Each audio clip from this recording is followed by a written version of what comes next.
لست أنسى سبط طاغى قائلا كي يستريح ضمني عندك يا جداه في هذا الضريح.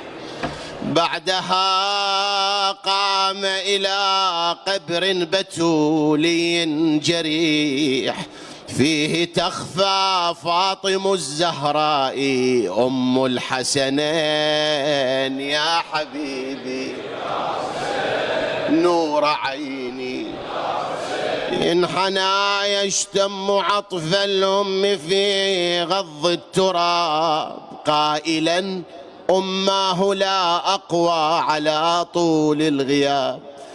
اذكريني بدعاء خففي نار المصاب بابتعادي عنك يرمى لب قلبي مرتين.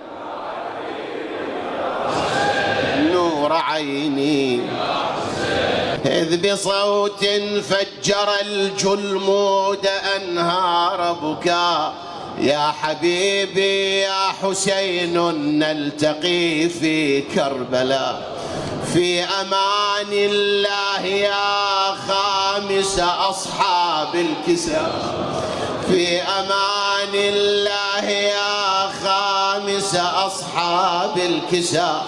أيها الوارث يومي ورزايا الظالمين.